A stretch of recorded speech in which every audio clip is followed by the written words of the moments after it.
प्रधानमंत्री नरेंद्र मोदी को अपनी अमेरिका और मिस्र की यात्रा से लौटे एक दिन बीत चुका है। पीएम मोदी लौटकर अपने काम में जुट भी गए हैं। देश में छोड़कर गए कामकाज का ब्यौरा भी ले चुके हैं। लेकिन भारत की दुश्मन देश पाकिस्तान और चीन वहीं के वहीं अटके हुए हैं। वो अभी भी भारत और अमेरिका के बीच हुई बातचीत, पीएम मोदी का अमेरिका में हुआ भव्य स्वागत, पीएम मोदी को अमेरिका में इतने पूछे जाने से परेशान नजर आ रहे हैं।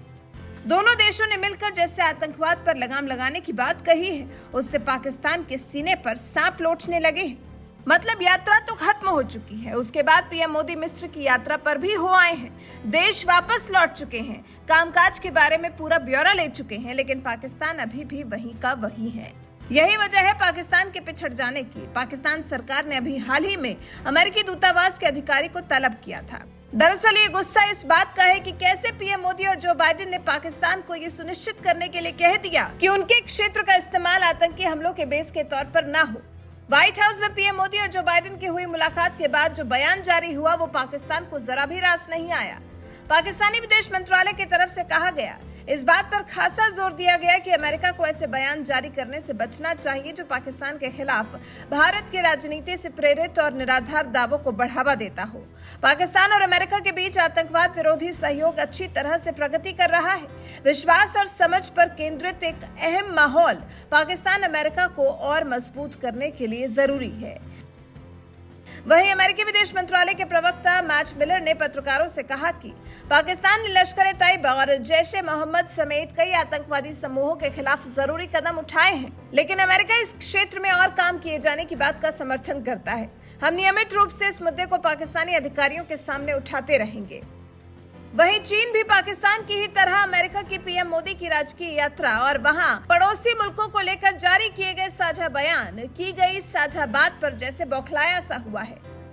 चीन ने सोमवार को कहा, देशों के बीच सहयोग से न तो क्षेत्रीय शांति एवं स्थिरता को कमजोर किया जाना चाहिए और न ही किसी तीसरे पक्ष को निशाना बनाया जाना चाहिए। चीन ने यह प्रतिक्रिया भारत और अमेरिका के बीच हाल ही में हुए अलग अलग रक्षा और वाणिज्यिक समझौतों के परिप्रेक्ष्य में दी है, क्योंकि इन समझौतों में लड़ाकू विमान के लिए F414 जेट इंजनों का संयुक्त उत्पादन एवं सशस्त्र ड्रोन की खरीद भी शामिल है। चीन को ये बात पसंद नहीं कि उसके खिलाफ कोई भी दो देश रणनीति बनाए और फिर उसके खिलाफ उस रणनीति को इस्तेमाल करें, जबकि भारत और अमेरिका पाकिस्तान और चीन को सबक सिखाने के लिए पूरी तरह साथ साथ है।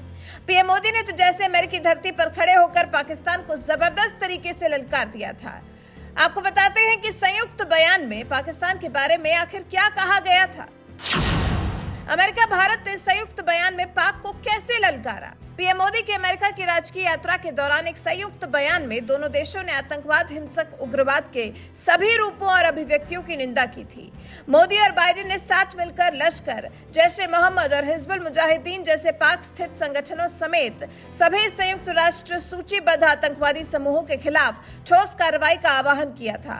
दोनों पक्षों ने 26/11 के मुंबई और पठानकोट हमलों के अपराधियों को कड़ी सजा दिलाने का भी आह्वान किया, जिनके संबंध लंबे समय से पाकिस्तान के साथ स्थापित किए जाते रहे हैं। वहीं मोदी बाइडेन के संयुक्त बयान पर इमरान खान की भी प्रतिक्रिया सामने आई थी। पाकिस्तान के पूर्व प्रधानमंत्री इमरान खान ने सत्तारूढ़ गठबंधन को घेरने की कोशिश करते हुए कहा था कि संयुक्त बयान ने पाकिस्तान के विदेश मंत्री की अमेरिका की अनगिनत यात्राओं के बाद भी इस्लामाबाद को भारत में सीमा पार आतंकवाद को बढ़ावा देने वाला बता दिया है। हमारा लोकतंत्र, कानून का शासन और संपूर्ण आर्थिक और संस्थागत ढांचा भी हमारी आंखों के सामने ढह रहा है। इमरान खान वैसे भी डबल गेम खेलते रहे हैं, अपनी सरकार की भी बुराई करते रहे हैं। कभी मोदी सरकार की तारीफ करने लगते हैं तो कभी अपने देश को मोदी के खिलाफ भड़काने लगते हैं। और उनके बाद अब पाकिस्तान का विदेश मंत्रालय भारत और अमेरिका के संयुक्त बयान पर गुस्से से लाल हुआ जा रहा है। लेकिन पाकिस्तान को ये समझना होगा कि इस सबसे कोई फायदा नहीं होने वाला। फायदा पाकिस्तान को तभी मिलेगा जब वो अपने देश में आतंकी गतिविधियों को बढ़ावा देना रोकेगा, भारत के खिलाफ षड्यंत्र रचना बंद करेगा, क्योंकि इधर पाकिस्तान की तरफ से एक हरकत हुई और यहाँ भारत ने उसके खिलाफ कड़ी कार्रवाई शुरू कर दी। तो अगर पाकिस्तान अपने जीवन को थोड़ा सुधारना चाहता है, जीवन थोड़ा सुखमय बनाना चाहता है, तो उसे जरूरत है कि वो अपने देश में आतंकवाद पर सही से लगाम लगाए। वैसे पाकिस्तान के भारत और अमेरिका के संयुक्त बयान पर निकली बौखलाहट पर आपके क्या विचार हैं? और जिस तरह से चीन ने भी नाराजगी व्यक्त की है, इस पर आपका क्या कुछ कहना है? क्या इन दोनों देशों के बर्ताव से मान लिया जाए कि आतंकवाद पर मारी जा रही चोट का असर इन पर भी साफ साफ देखने को मिलने लगा है, जैसे इन दोनों देशों ने भी समझ लिया है कि भारत के सामने आतंकवाद समर्थित एजेंडा नहीं चलने वाला है। वैसे पाकिस्तान और चीन की बौखलाहट पर आपकी क्या प्रतिक्रिया है? अपनी राय हमें कमेंट कर जरूर बताएं।